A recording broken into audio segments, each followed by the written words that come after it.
La Secretaría del Trabajo y Previsión Social les agradece a todas y a todos los servidores públicos, así como a sus invitados especiales, su asistencia a esta magna conferencia magistral centenario del artículo 123 constitucional, misma que será impartida por el doctor Francisco Martín Moreno, distinguido académico e historiador.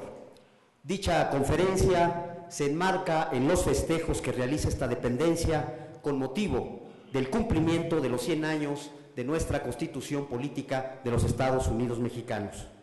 Antes de dar inicio a esta conferencia, y a nombre del señor Secretario del Trabajo y Previsión Social, licenciado Alfonso Navarrete Prida, nos permitimos presentar y agradecerles a los distinguidos invitados. Tenemos en primer lugar a nuestro distinguido conferencista, doctor Francisco Martín Moreno. Bienvenido, doctor.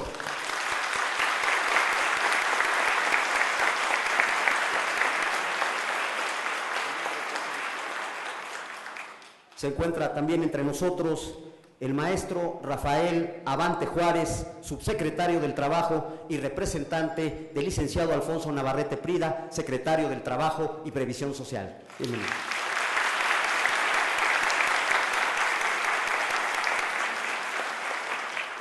Se encuentra entre nosotros la maestra Patricia Martínez Cranz, subsecretaria de Empleo y Productividad Laboral. Bienvenida, maestra.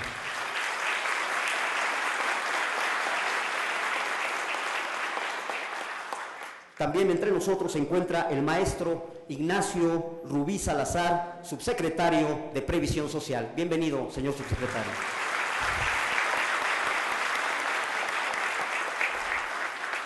Se encuentra entre nosotros el ingeniero Manuel Cadena Morales, oficial mayor de la Secretaría del Trabajo y Previsión Social.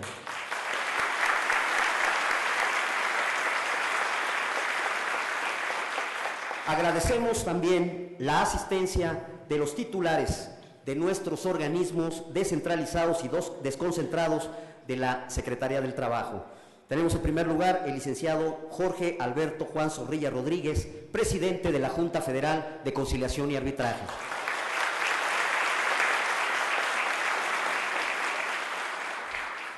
El licenciado César Alberto Martínez Baranda, director general del Instituto Fonacot. Bienvenido.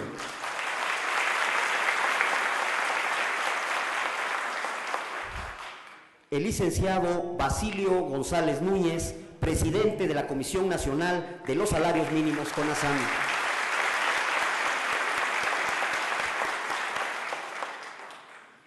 El licenciado Gustavo Jáuregui Aguilar, director general de CONAMPROS.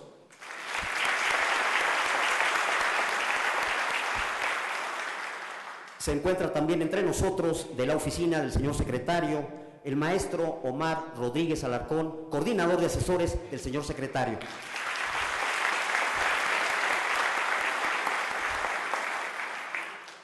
También entre nosotros el licenciado Juan Manuel Mondragón, jefe de la oficina del señor secretario.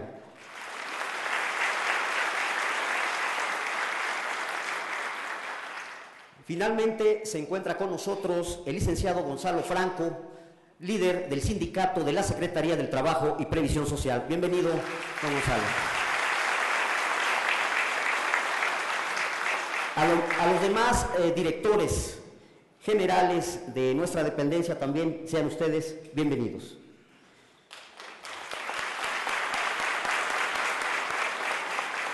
Agradecemos también a los 32 delegados federales del trabajo del país que forman parte de este evento a través de la videoconferencia, líderes sindicales que también se encuentran entre nosotros del sector laboral y funcionarios que nos acompañan. Sean todos bienvenidos. Muchas gracias por su asistencia.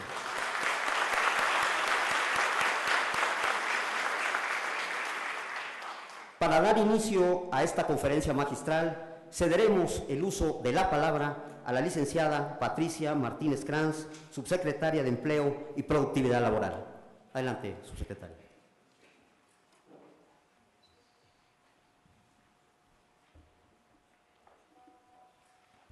Buenos días tengan todas y todos ustedes. Es para mí un enorme honor darle la bienvenida al doctor Francisco Martín Moreno, a esta serie de eventos conmemorativos del centenario de nuestra Constitución política. Me permitiré dar una breve semblanza curricular de nuestro distinguido invitado. Francisco Martín Moreno nació en la Ciudad de México el 4 de abril de 1946. Cursó estudios de primaria, secundaria y preparatoria en el Colegio Alemán Alexander von Humboldt. Es abogado, novelista, periodista, conferencista y doctor en Derecho por la Academia Mexicana de Derecho Internacional.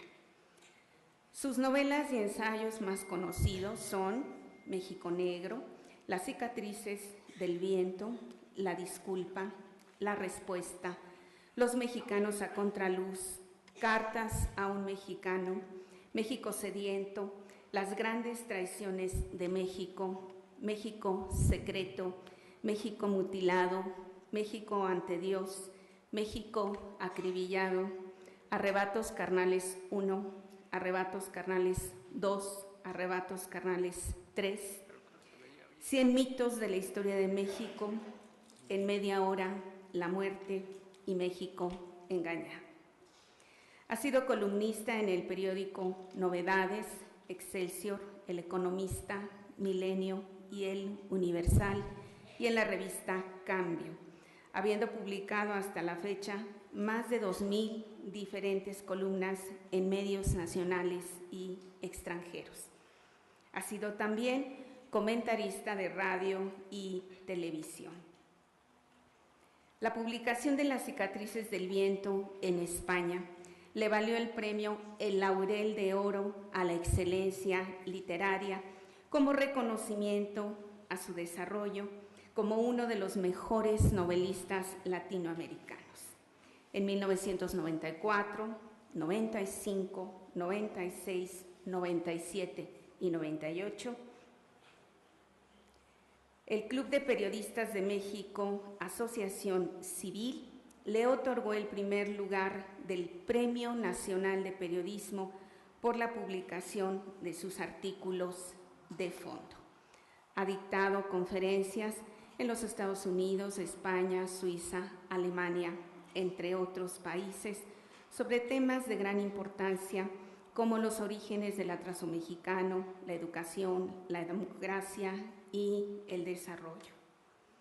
El día de hoy, Francisco Martín Moreno es uno de los novelistas más destacados en México y sin duda uno de los más sobresalientes líderes de opinión.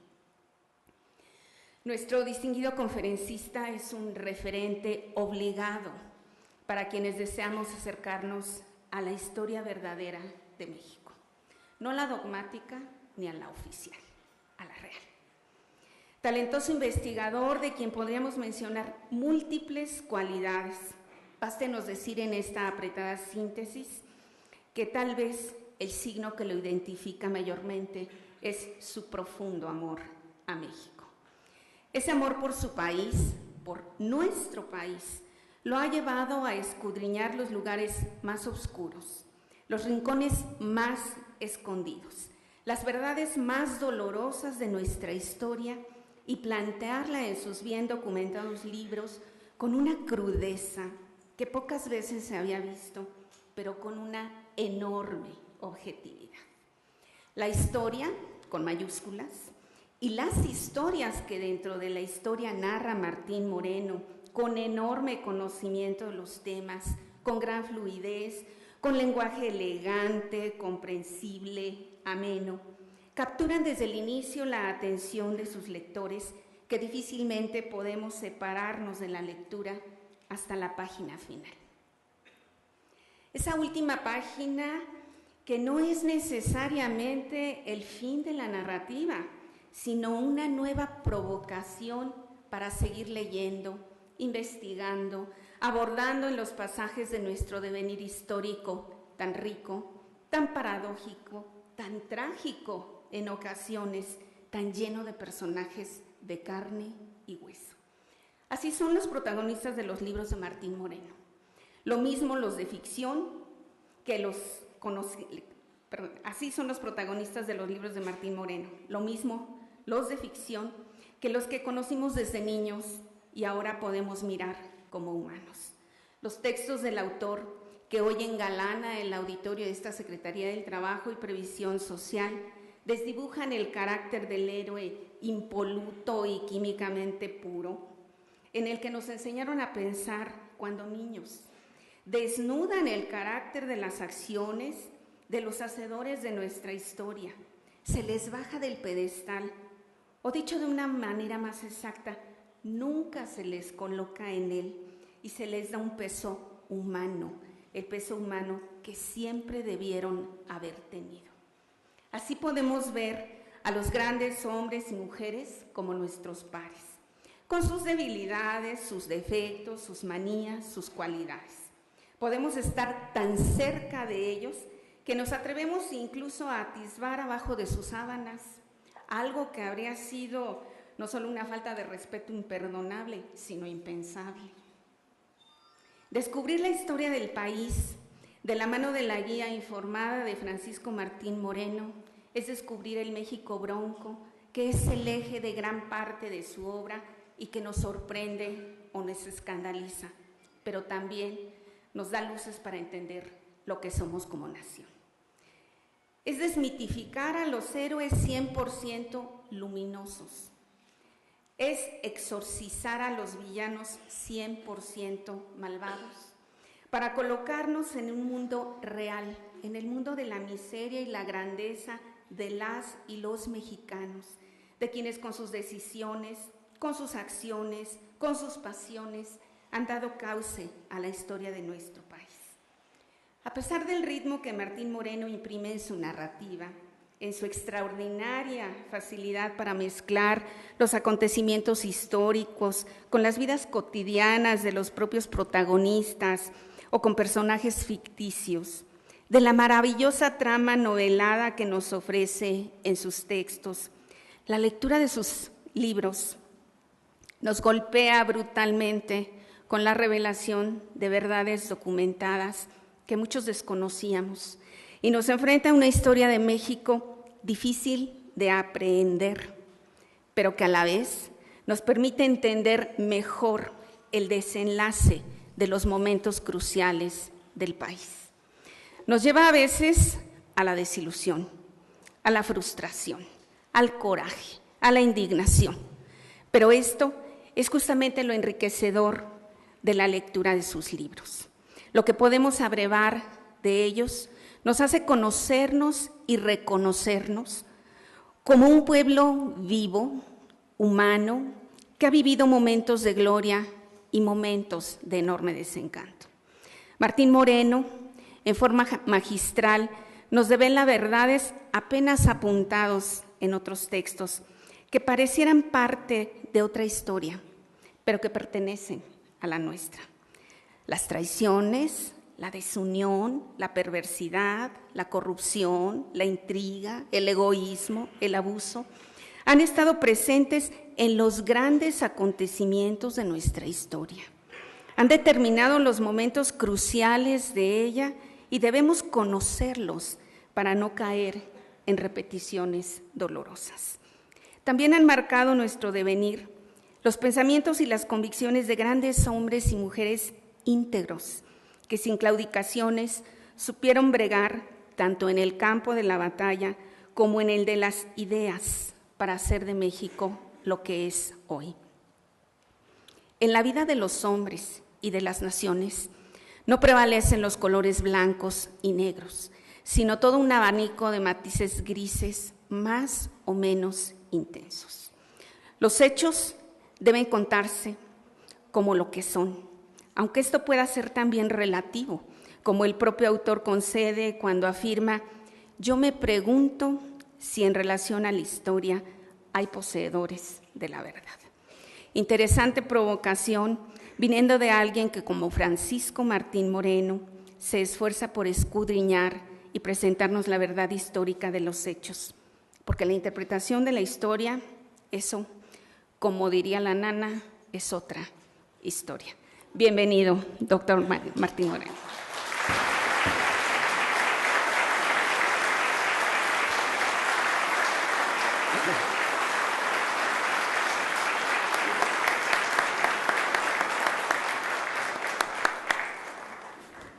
Muchas gracias. Agradecemos la participación de la licenciada Martínez Cranz, subsecretaria de Empleo y Productividad. Cedemos el uso de la palabra a nuestro invitado, al doctor Francisco Martín Moreno. Adelante, señor.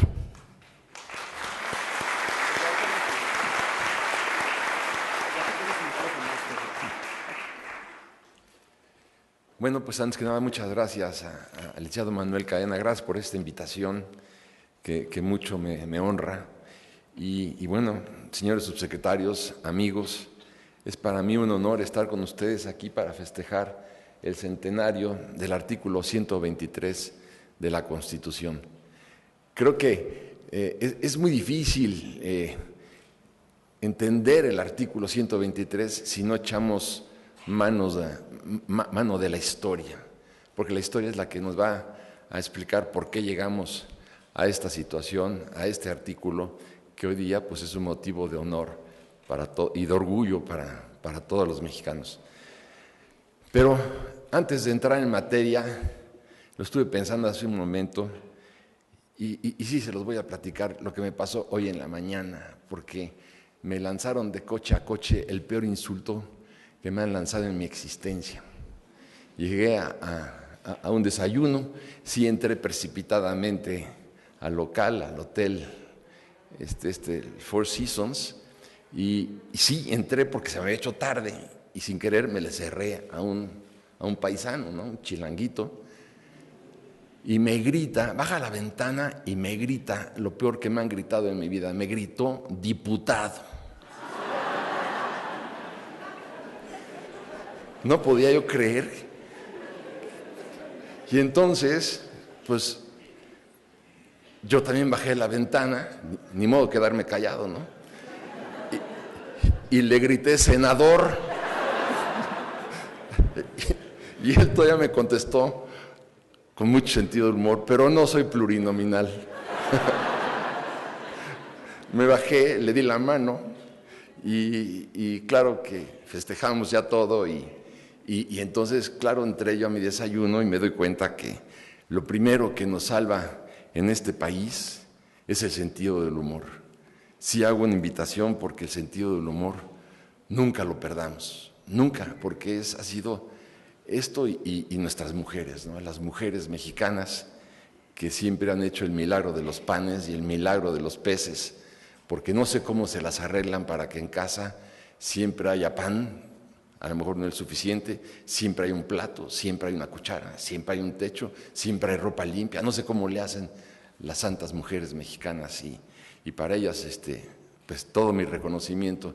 Mientras las tengamos a ellas, tendremos país, y mientras tengamos sentido del humor, pues un mejor país. Bueno, a mí me gustaría comenzar ahora sí un tanto cuanto de la conversación, echando mano de la historia y haciendo una muy breve reflexión en torno a la historia del Estado de Derecho en México.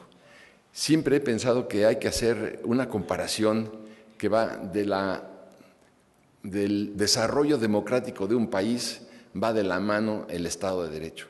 Si vemos el desarrollo democrático de una Inglaterra, de una Alemania, de una Francia, y vemos que sí, efectivamente, en proporción a su desarrollo democrático va a su Estado de Derecho.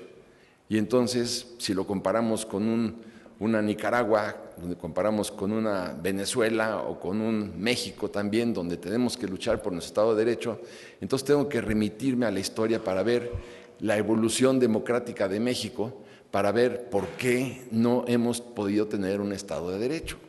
Y entonces, para no cansarlos, si nos remitimos al Imperio Azteca de 1321 a 1521, en esos 200 años, quien gobernaba era el Tlatoani. Acuérdense ustedes que a Moctezuma pues estaba prohibido verlo a los ojos, y quien lo viera a los ojos pues se podría hacer acreedor a una sanción muy severa.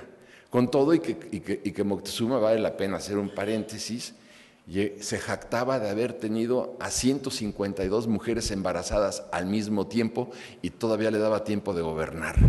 Entonces, sí es importante ver que en el Imperio Azteca jamás hubo un Estado de Derecho, si bien eran las reglas del Tlatoani, eran los estados de ánimo del Tlatoani, pero bueno, no hubo un Estado de Derecho. Después, en los 300 años siguientes, que fueron los años del virreinato, esos 300 años que van de 1521, digamos, a 1821, que se da la independencia de México, tampoco hubo democracia. ¿Por qué no hubo democracia? Bueno, pues porque el virrey dictaba todas las instrucciones. Si ustedes comparan las instituciones mexicanas con las norteamericanas, en las 13 colonias, la corona inglesa sí les permitió el autogobierno y bueno, tenían cierta autonomía que era muy importante. En México no, en México era la ley del virrey sobre la base de aquellas normas famosas, obedézcase pero no se cumpla. Después, cuando se da la independencia de México, ya en 1821, ya llevamos 500 años, 200 del Imperio Azteca y 300, para no remontarme a las culturas madres, ¿no? Son 500 años sin democracia, por ende, 500 años sin Estado de Derecho. En el siglo XIX, y todo viene de la mano, lo verán ustedes cómo se conecta con el artículo 123, bueno, en el siglo XIX tuvimos la Guerra de Independencia, que dura de 1810 a 1821, una guerra en que se destroza el país, la economía, y en fin. Después pues, se instala el primer gobierno, la República, se instala la Constitución de 1824, pero en 1828 tenemos la invasión de Barradas, en 1838 la Guerra de los Pasteles, en 1846 nos invaden los gringos y nos arrebatan la mitad del territorio nacional. Pues ¿cuál democracia íbamos a poder construir en estas condiciones? Cuando se van los gringos en 1848, 10 años después, estalla la Guerra de Reforma, exactamente en enero de 1858. Una guerra que dura 3 años, una sangría donde nos matamos los mexicanos contra los mexicanos solamente porque el clero católico no estaba dispuesto a perder sus privilegios ni su patrimonio. Es una guerra financiada por el clero católico en la que Juárez afortunadamente resultó triunfador. Pero la guerra acaba en 1861 y para 1862, el 5 de mayo de 1862, pues ya lo sabemos, se da la famosa batalla de Puebla. Nos invaden los franceses un año después, cuando los mexicanos teníamos la lengua de fuera, las finanzas estaban quebradas, el país destruido y ahora una nueva invasión. Y afortunadamente en julio de 1867 Juárez fusila en el Cerro de las Campanas a Maximiliano. Digo afortunadamente porque era la manera de que ya no tuvieran más tentaciones con México y se quedaran en paz. Y Juárez, pues el padre de la patria, logró hacerlo con mucho éxito. Viene la restauración de la República. Bueno, se me olvidó un detallito, perdón. Santana en todo este proceso regresa 11 veces al poder. ¿Qué tipo de sociedad mexicana éramos que permitimos que un traidor como Santana regresara en 11 ocasiones a la presidencia de la República? Es un dato que estremecedor. Pero volviendo a la restauración de la República, Juárez muere en el 72 y en el 76 Porfirio Díaz, con una gran congruencia política, decide que está harto de las reelecciones y derroca al gobierno constitucional de Sebastián Lerdo de Tejada en Tuxtepec con la bandera de la no reelección. Y se reelige de 1876 hasta 1910. Eso se llama congruencia política, ¿estarán ustedes de acuerdo conmigo? Bueno, ¿qué sucede? Bueno, que la dictadura condujo a una revolución espantosa. Entonces, en el siglo XIX, cero democracia, cero Estado de Derecho, salvo en algunos meses de la restauración de la República, que valdría la pena sí rescatar, pero vamos, nada importante. Entonces llevamos 600 años sin democracia y 600 años sin Estado de Derecho. Y en el siglo XX, pues en el siglo XX vemos que estalla la Revolución Mexicana, se instala después la diarquía Obregón-Calles, en 1920 y acaba en 1936 la diarquía, donde no hubo democracia tampoco, porque Obregón y Calles palomeaban los nombres de los diputados, de los senadores, de los gobernadores, de los jueces, de los magistrados, de los ministros. No había separación de poderes, como tampoco lo hubo en el porfiriato. Pues la diarquía Obregón-Calles fue precisamente una continuación democráticamente hablando, pues del porfirismo, porque tampoco nosotros creíamos que después de una revolución habíamos ganado el derecho a la democracia, pues no es cierto. La diarquía Obregón Calles, vimos cómo asesinan a periodistas, igual que lo hizo el propio Victoriano Huerta, vemos que asesinan a senadores como a Phil Jurado, en fin, vemos luego la gran purga de 1923, no hubo democracia hasta que en 1936 Lázaro Cárdenas larga al jefe máximo de México y se instala entonces la dictadura perfecta. Ahí sí, la dictadura perfecta donde el propio Cárdenas, y claro, sé que a muchas personas no les va a parecer, pero Cárdenas viene a hacer exactamente lo mismo. Nombra jueces, nombra magistrados, nombra ministros, nombra gobernadores.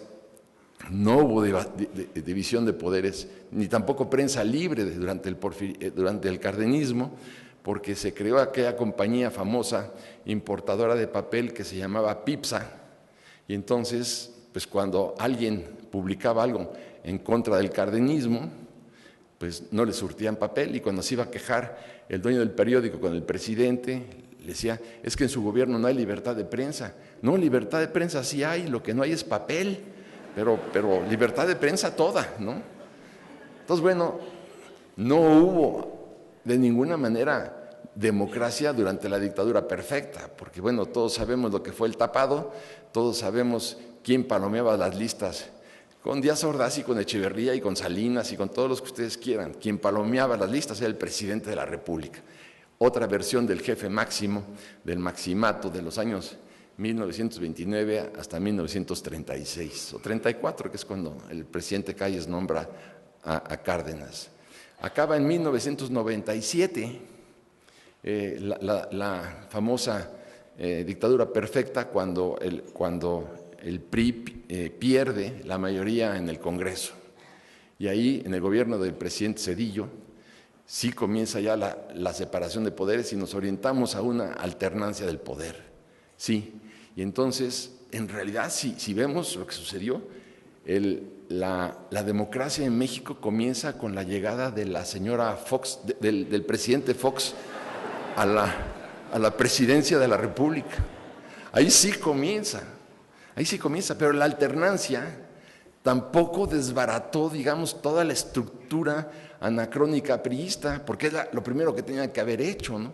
En el gobierno de Cárdenas, perdón, de Calderón y en el gobierno del presidente Fox, era desmantelar todos estos aparatos en los cuales se había mantenido el poder. Cometieron el mismo error que el presidente Madero. El presidente Madero no supo desmantelar todo el aparato porfirista y vimos cómo acabó. Y el PAN no pudo desmantelar, no quiso, no se le ocurrió, no sé, desmantelar también el aparato priista para que la alternancia en el poder se tradujera precisamente en más democracia y en una mejor construcción del Estado de Derecho. Entonces, la construcción del Estado de Derecho comienza, si ustedes quieren, efectivamente hace 17 años. Claro que para estos efectos, pues sí se promulgó la Constitución de 1917, sí, bueno, se promulgaron no solamente la Constitución, sino muchísimas otras leyes, pero sin embargo, el Estado de Derecho con el que soñamos todos los mexicanos, que gritamos todos los días, justicia, justicia, justicia, no lo hemos logrado construir.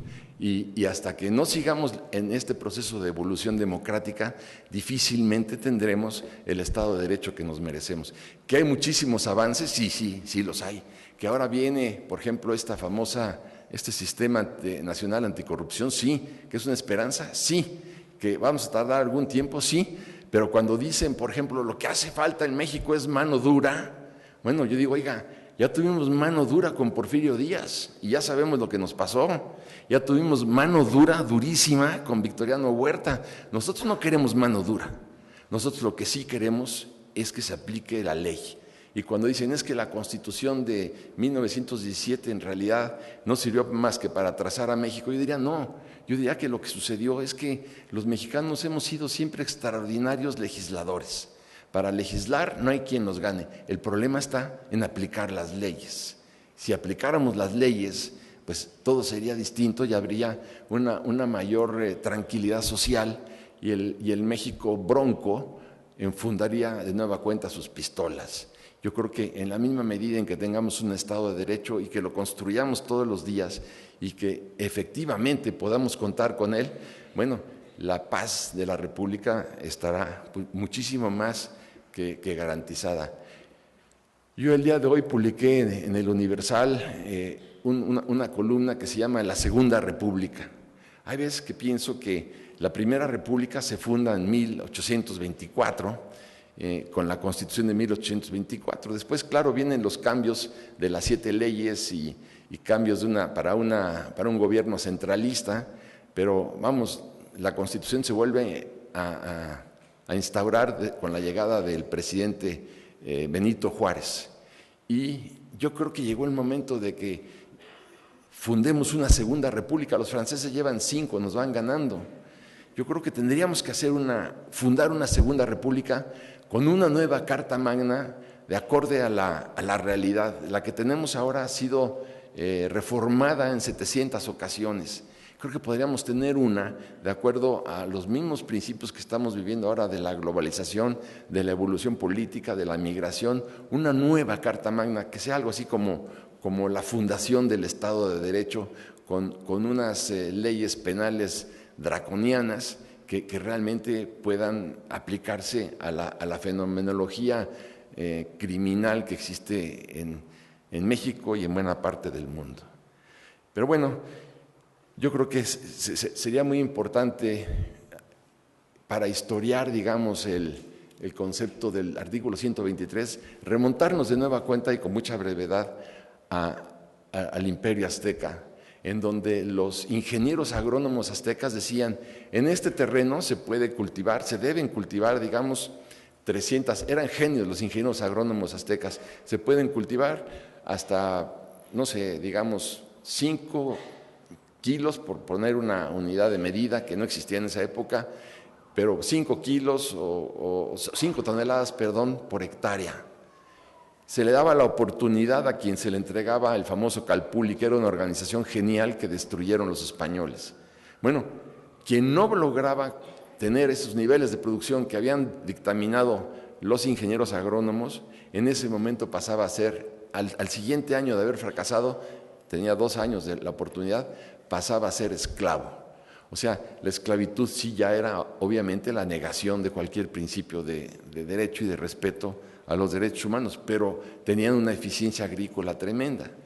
Entonces, ahí se empieza a documentar ya todo lo que pasó, porque durante todo el virreinato lo que hubo fue eso, esclavitud de la manera más cruel que se puedan ustedes imaginar, porque los mexicanos se morían en las minas, los mexicanos se morían en los campos, la explotación española en contra de todos ellos fue terrible, la mortandad fue espantosa, y bueno, ¿cuál protección laboral tenían los mexicanos de aquellos años? Ninguna protección laboral.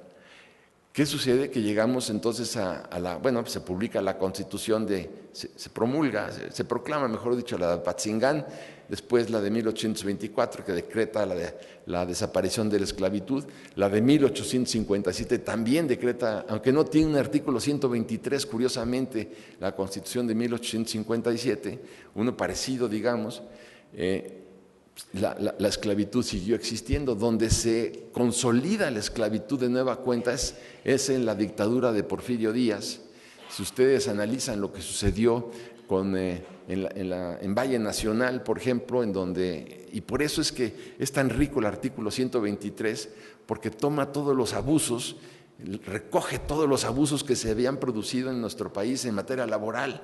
Por ejemplo, en Valle Nacional, los campesinos que no cortaran cierta cantidad de toneladas de madera, pues los sometían a unos castigos tremendos. ¿Por qué? Porque los colgaban de pies y de manos, los llenaban de una manteca muy especial en las noches para que los devoraran los insectos, los moscos, todos estos bichos de las zonas tropicales, como a modo de castigo. Por supuesto, les pagaban con vales, por supuesto, o no les pagaban con vales, sino con bienes, como en las famosas tiendas de raya, donde en época de Porfirio Díaz también, bueno, se pagaba con los productos de la misma finca, con lo cual pues no tenían costo de producción los trabajadores, los famosos hacendados. Entonces, por eso, cuando dice el artículo 123, no se aceptarán vales, sino se tendrán que pagar los sueldos y los salarios con dinero en efectivo, pues es porque antes se pagaba con fichas en las tiendas de raya, o se pagaba con los artículos que se podían comprar en artículos que se producían dentro de la propia finca, y entonces era una esclavitud tremenda. ¿Por qué? Porque además siempre se inventaba el principio del crédito en las tiendas de raya. ¿Cómo? Bueno, cualquier trabajador en lo que adquiría nunca era suficiente su sueldo para adquirir los bienes, entonces iban acumulando las deudas, con lo cual nunca podían salir de la finca, porque nunca podían llegar a saldar su deuda. Cuando se iba a casar un hijo, pues le prestaba el hacendado, con lo cual era una cantidad exorbitante que jamás podrían liquidar. Pero además, cuando supuestamente lo habían liquidado, se alteraban los libros de contabilidad de tal manera que la deuda nunca se pudiera liquidar. Quien pretendía huir de las haciendas bananeras o de las chicleras o de las del enequén o las del café o las del arroz o las del azúcar o las de la piña en Morelos, bueno, para eso estaban los rurales de Porfirio Díaz, para atrapar a aquellas personas que se hubieran fugado y regresarlas a la finca. Al regresarlas a la finca le cobraban todo el importe del rescate de estas personas, y entonces de los que habían pretendido huir, y entonces la deuda ya era gigantesca. Entonces todo esto es lo que viene a nutrir posteriormente el artículo 123, y mientras no entendamos por qué se dice que se tiene que pagar en efectivo, bueno, pues por todos los abusos que se producían durante todos aquellos años. Después vemos, por ejemplo, ya no solamente la esclavitud en Yucatán, con el enequén, que fue una industria maravillosa, porque tenía más ingresos que el petróleo. Estamos hablando de 1915. ¿Por qué tenía más ingresos que el petróleo? Porque se dieron cuenta los Estados Unidos, cuando entran ya en la guerra, y antes de que entraran en la guerra, que cuando mandaban los granos al frente europeo en la Primera Guerra Mundial, los granos llegaban con gorgojo, o llegaban con hongos, o estaban absolutamente podridos. Y entonces decidieron que necesitaban un material para transportar los granos al frente inglés y al frente francés que pudiera respirar. ¿Cuál era ese material? El enequén. Y entonces la producción de enequén se dispara hasta el infinito con unos precios gigantescos. Ahí pueden ustedes ver las casas de los grandes hacendados en el Paseo de Montejo en Mérida el día de hoy. Bueno, eran multibillonarios, precisamente porque también las cuerdas para atracar los submarinos, las cuerdas para atracar los barcos, los acorazados, los cruceros, eran también de enequén, que se producía también en Yucatán. Entonces, por eso los ingresos, bueno, Venustiano Carranza logra vencer a Pancho Villa porque se hace de todos los recursos de las exportaciones de enequén precisamente en Yucatán. ¿Y a costa de qué? A costa de la esclavitud de miles y miles de mayas y de yaquis, porque cuando empiezan las sublevaciones yaquis durante el porfiriato, lo que hace Porfirio Díaz es mandarlos en barco a Yucatán, donde se morían como moscas. Entonces, ¿por qué? Porque los yaquis protestaban porque no estaban de acuerdo en que les quitaran sus tierras. Pero volviendo ya al punto del desarrollo obrero, pues recordemos nada más lo que pasó en Cananea, cuando se produjo aquella famosa huelga en Cananea, en la mina de Cananea, y el presidente Porfirio Díaz le pidió a los Rangers de Sonora que entraran a balear a los obreros mexicanos que estaban pidiendo una igualdad salarial a la de los trabajadores norteamericanos que también trabajaban en las minas. Mataron a cerca de 350 mexicanos, los Rangers de Texas. Ese era el estilo del dictador, que hay quien todavía pretende que se reincorporen sus restos a territorio nacional. Y yo así no habría manera de que nadie me convenza. ¿Qué pasó también, no solamente en Cananea, sino en Río Blanco? Bueno, la huelga era lo último que estaba permitido, el sindicato era lo último, los sindicatos porfiristas, pues digo, ¿cuáles sindicatos porfiristas? Por más que existieran, estaban totalmente subordinados al dictador. cómo se subordina, cómo se somete, cómo se extingue la huelga de Río Blanco a balazos. Era el estilo de Porfirio Díaz cuando siempre sostenía mátalos en caliente. Ese era su estilo, de suprimir también los derechos laborales de los trabajadores mexicanos. Por eso era tan importante que en el artículo 123 se estableciera finalmente el principio de la huelga. Y es un principio al que se opone, aunque parezca mentira, se opone Venustiano Carranza. Venustiano Carranza, para comenzar, no quería la Constitución de 1917. Él siempre alegó que lo que hacía falta era reformar la de 1857, pero no hacer una nueva Constitución. Por eso cuando se promulga, él le dice a Obregón y a todos los extremistas, les dice, nunca vamos a poder gobernar con esta Constitución, va a ser un problema. Bueno, finalmente cuando se está legislando el artículo 123 en Querétaro, ¿qué es lo que sucede? Bueno, pues que Venustiano Carranza manda bajar el switch de la luz para que no pudieran seguir legislando el 123. Digo, y ahí vemos que es curioso también, ¿no? Ahí vemos todas las estatuas de Venustiano Carranza por todo el país, con un caballo levantado en dos patas y con una mano izquierda las bridas y con la derecha la Constitución de 1917, cuando el último que quiso Venustiano Carranza era la Constitución de 1917. Se hizo a pesar de él, y bueno, porque la mayoría así lo exigió. Pero bueno, recordemos el pleito terrible que adquirió también con la Casa del Obrero Mundial. Mandó cerrar la Casa del Obrero Mundial porque no estaba de acuerdo, decía que eran anarcosindicalistas, que no querían más que destruir al país. Y bueno, rescata una ley de Juárez, estamos hablando del año de 1917, ¿sí? Una ley de Juárez que se promulga en 1862, aquí me traje un poco el texto, dice, decretó Venustiano Carranza la pena de muerte por cualquier acto de sabotaje contra una industria de utilidad pública.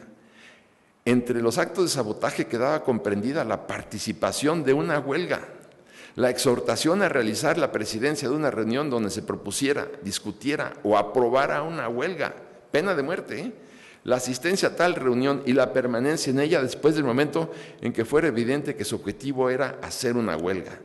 También se aplicaría la pena de muerte a quien destruyera la propiedad privada, pública o corporativa, a quien obligara a un obrero a faltar a su trabajo.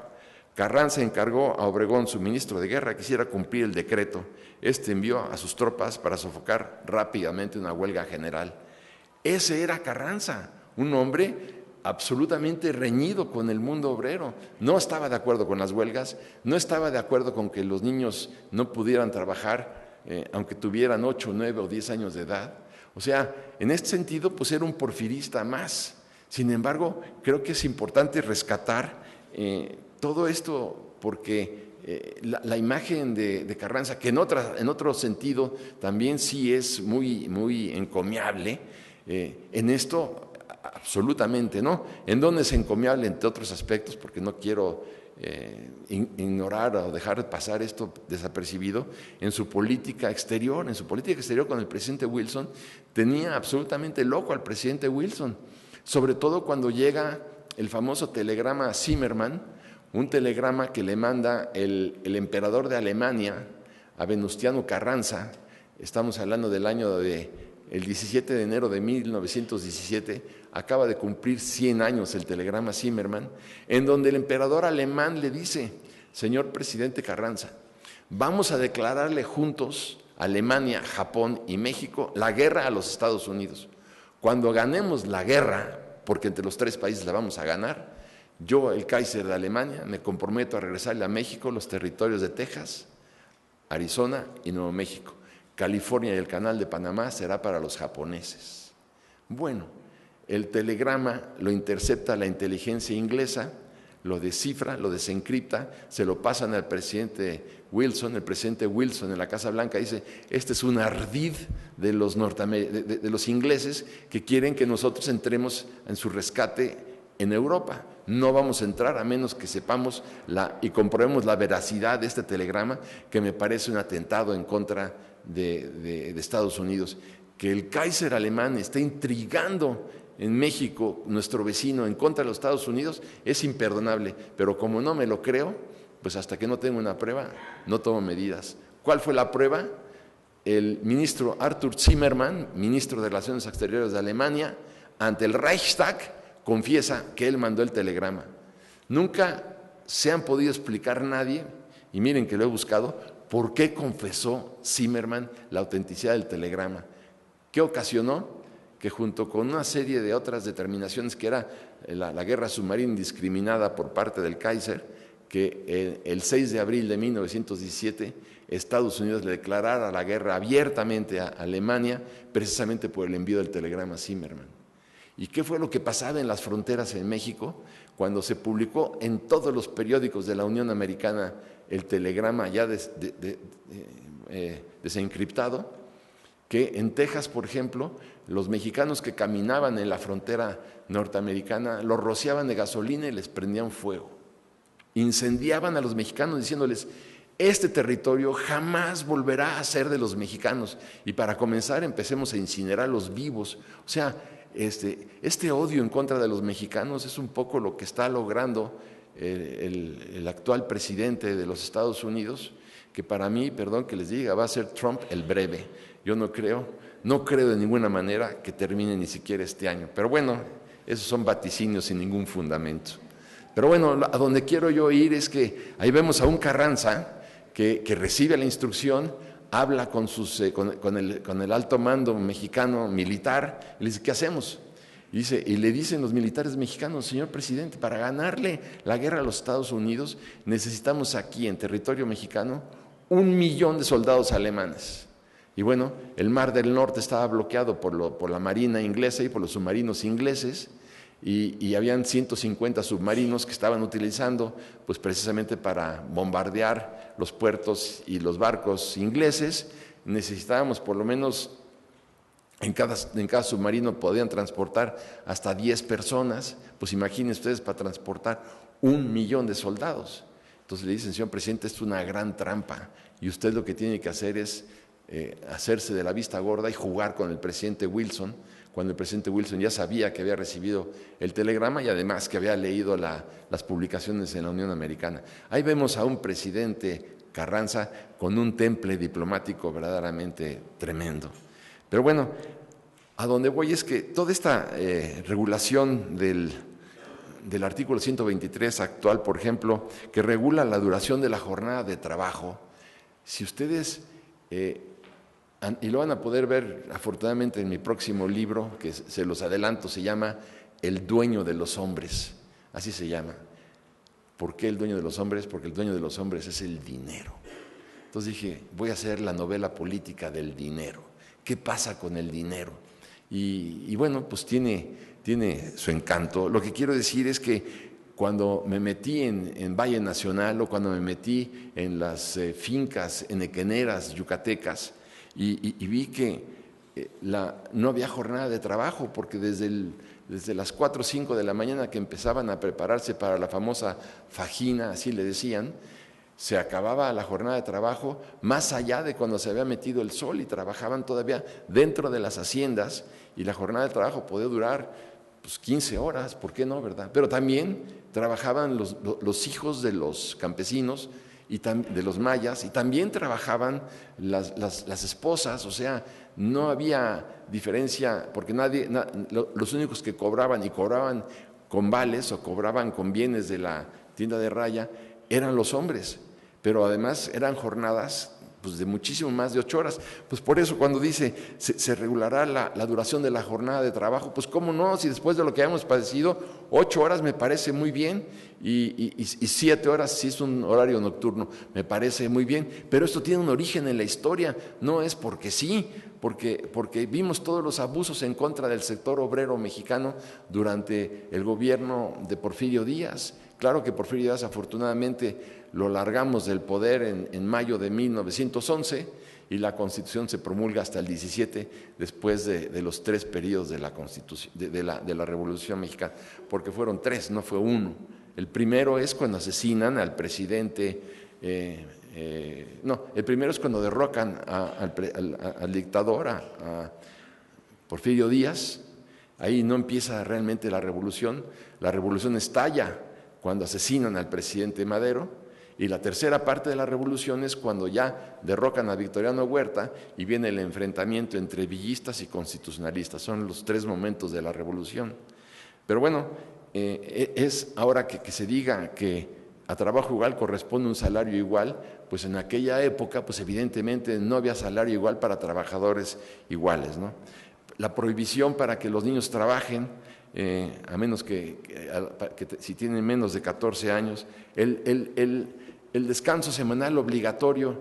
¿Cuándo iba a haber descanso semanal obligatorio? Ni en las minas, que ya vimos que las sofocaban Porfirio Díaz a balazos, pues no había descanso semanal obligatorio, tenían que trabajar todo el tiempo, 10, 15 o 20 horas o las que fueran. Entonces, claro, ¿cómo no iba a aparecer en el artículo 123 de la Constitución un artículo que estableciera el descanso semanal obligatorio y el derecho al salario mínimo también?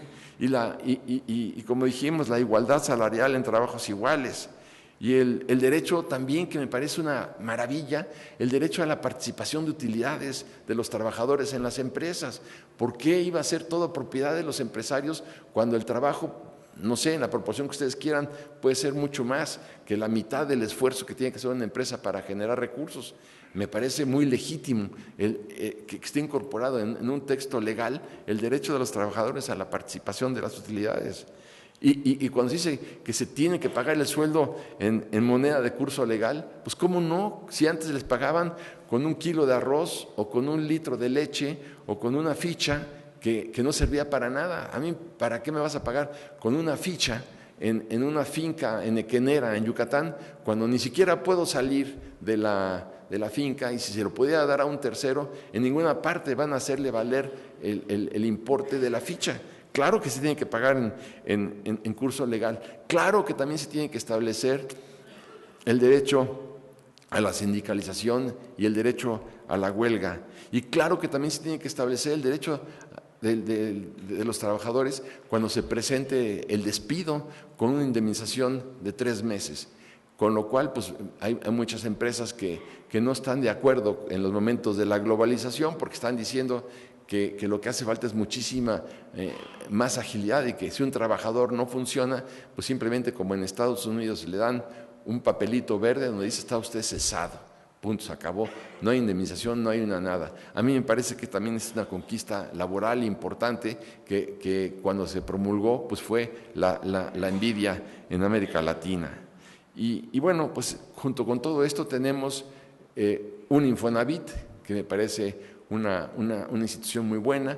Tenemos todas las instituciones para que los trabajadores puedan adquirir bienes en las empresas descentralizadas del sector público, donde realmente se apoya este sector. Después de que vemos los padecimientos espantosos que padecieron los trabajadores mexicanos durante toda su historia, la condensación de todo este principio tenía que estar en el artículo 123 de manera obligatoria. ¿Por qué? Porque fueron explotados, exprimidos, juzgados, castigados, asesinados, torturados, porque la tortura se practicó durante muchísimos años en contra de los trabajadores que protestaban.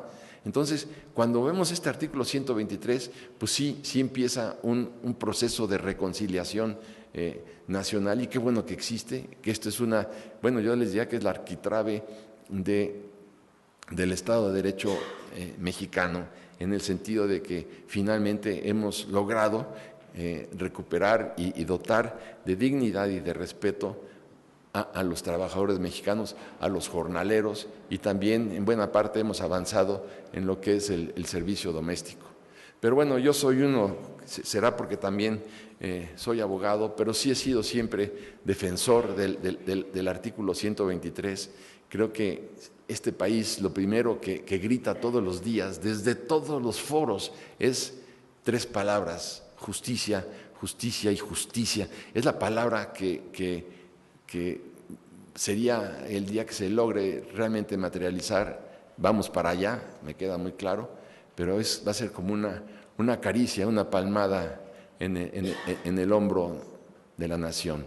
Yo creo que vamos prosperando, lo vamos haciendo bien. Les contaba hace un momento que una de las razones por las cuales hay personas, hay inversionistas extranjeros que no invierten en nuestro país.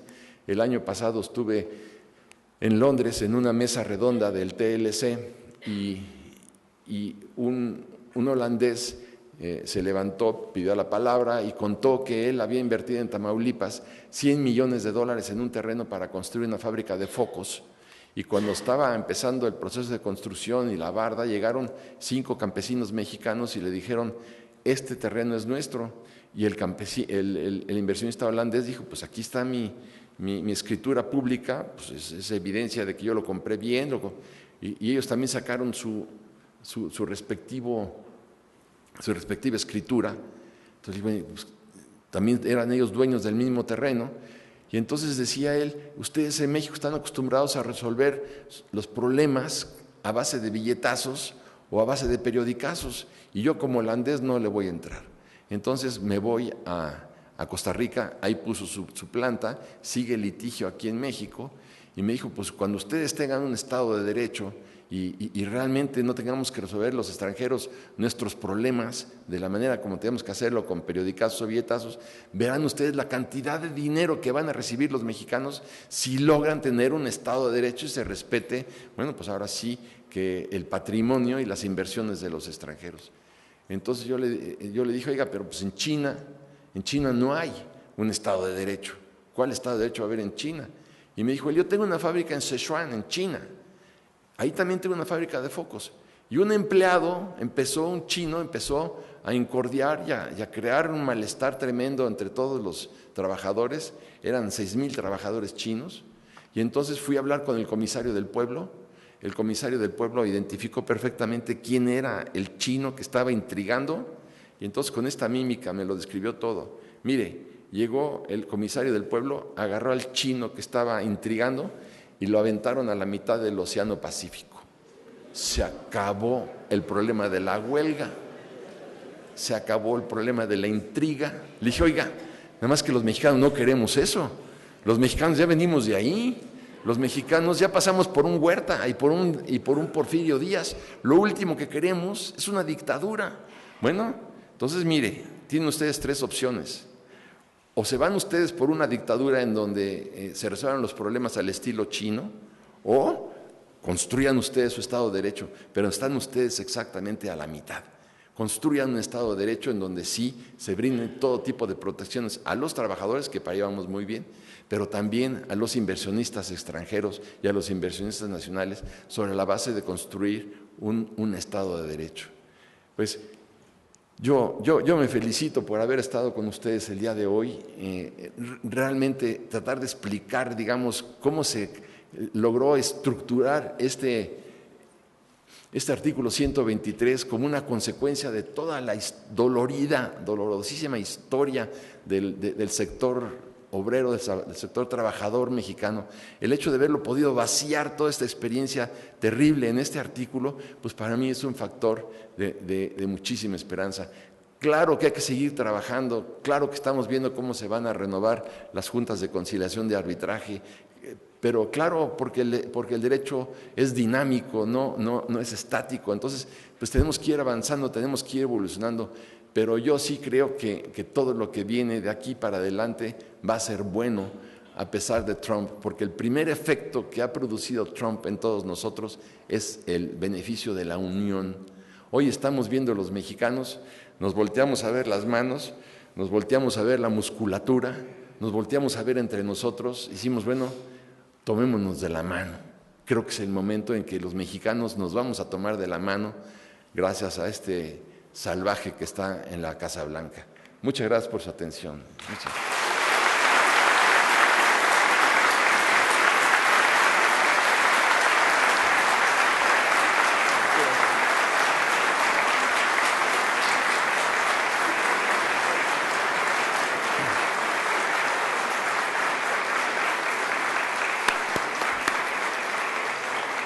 Muchas gracias. Agradecemos al doctor Francisco Martín Moreno su brillante conferencia magistral. Para continuar con el programa, solicitamos respetuosamente al licenciado Rafael Abante Juárez, subsecretario del Trabajo y representante del señor secretario, licenciado Alfonso Navarrete Prida, nos haga uso del mensaje, por favor. Gracias.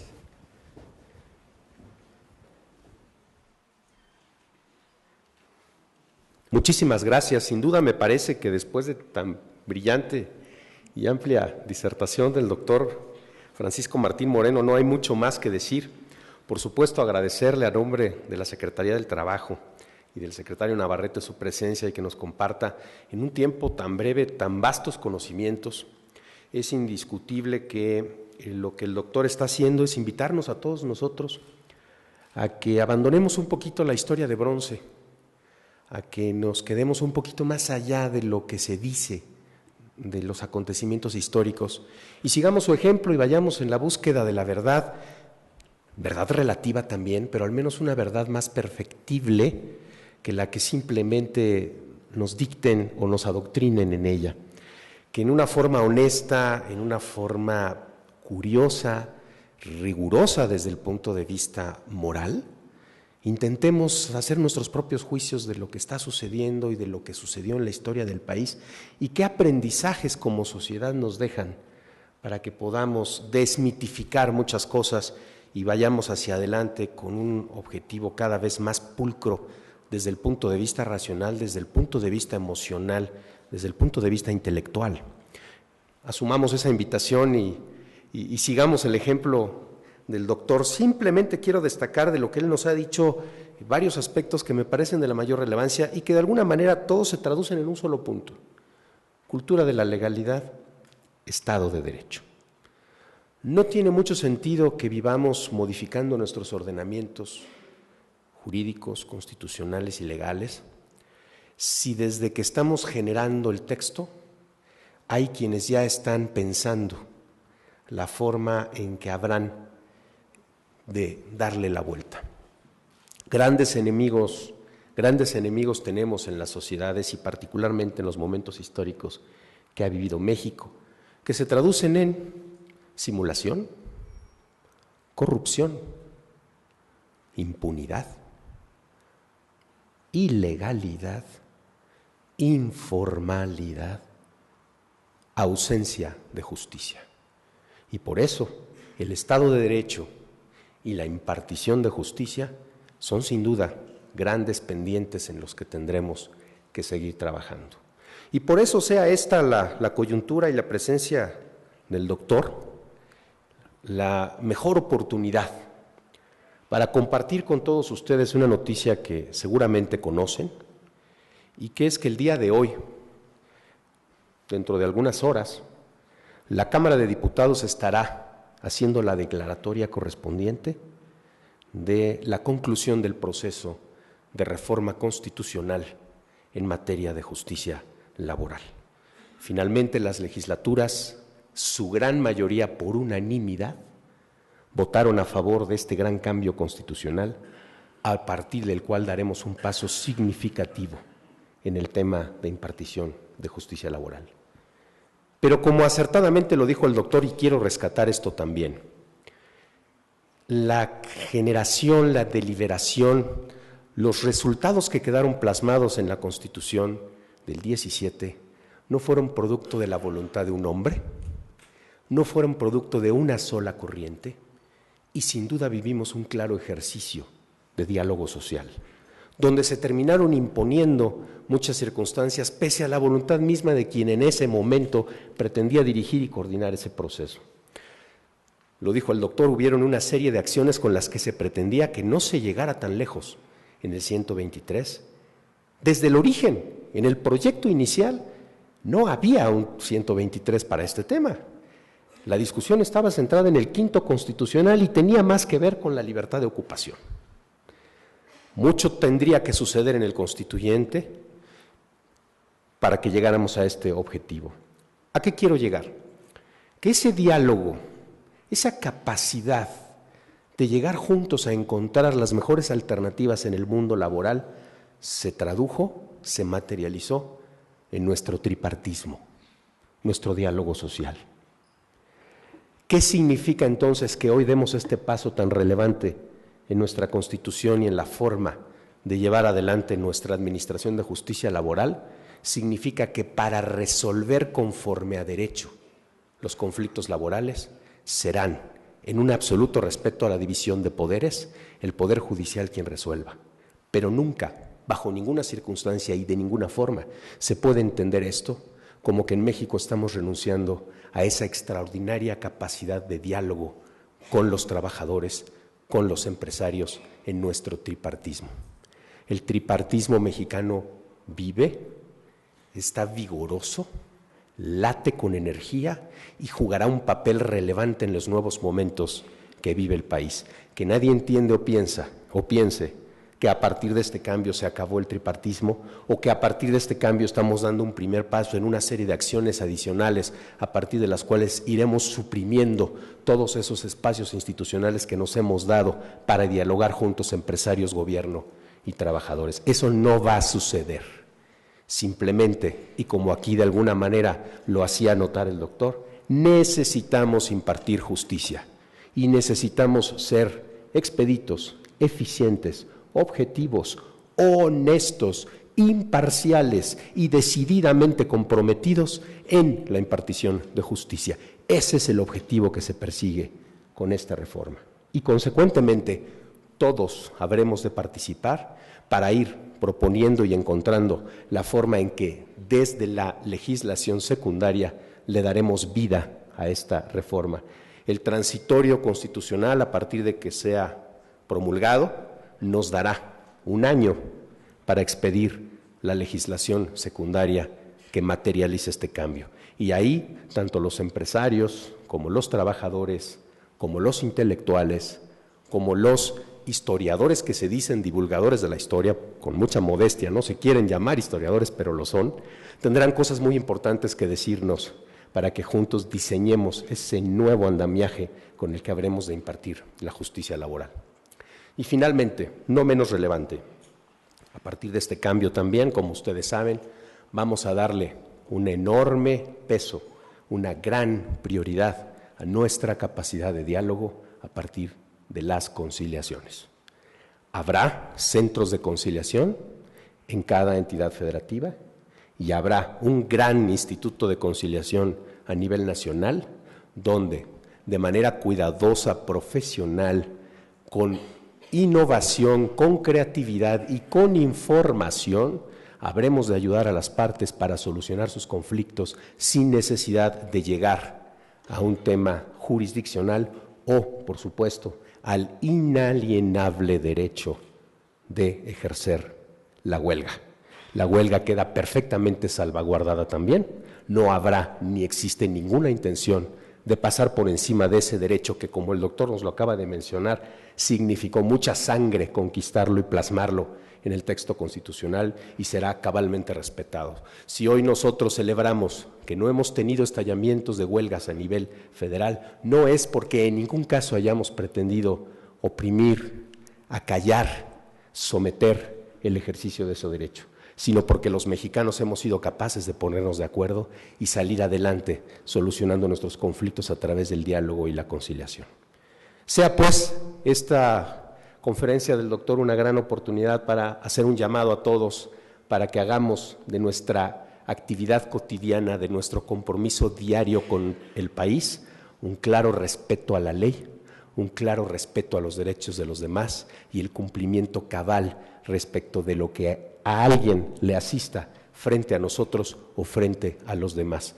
Demos un paso contra la simulación, demos pasos decisivos contra la corrupción, acabemos con la impunidad, seamos todos apóstoles de la legalidad. Muchas gracias, doctor.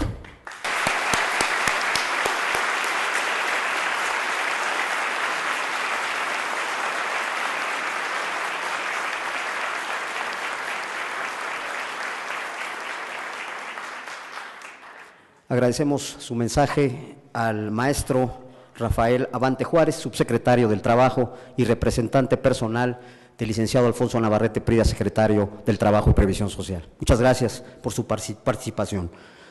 Enseguida daremos paso a la entrega de un presente que a nombre del señor secretario, licenciado Alfonso Navarrete Prida, se le hará al doctor Francisco Martín Moreno por su destacada y brillante participación el día de hoy en su conferencia magistral. En unos momentos más por acá nos estarán haciendo llegar. De cualquier manera, agradecemos a nombre también del señor secretario, licenciado Alfonso Navarrete Prida, la participación y la asistencia de todas y todos los servidores públicos, de los señores y la señora subsecretaria, de los directores generales de los organismos descentralizados y desconcentrados, de los directores generales de nuestra dependencia, asimismo también de las 32 delegaciones federales del trabajo que se encuentran conectadas, como ya bien lo mencionamos, a través de la videoconferencia, y también destacar que la participación de todos los servidores públicos que se encuentran el día de hoy vienen de diferentes organismos, vienen de la Junta Federal de Conciliación y Arbitraje, vienen de la Profedet. Aquí se encuentra la licenciada Rosa María Nava, subprocuradora de la Profedet, CONASAMI, CONAMPROS y por supuesto la Unidad de Delegaciones Federales del Trabajo. Aquí se encuentra la licenciada Belén, muchas gracias. Y bueno, agradecerles a todas y a todos ustedes. Aquí está el presente, por favor, el señor subsecretario Rafael Avante, a nombre del señor secretario, licenciado Alfonso Navarrete Prida. Un presente. Gracias, doctor.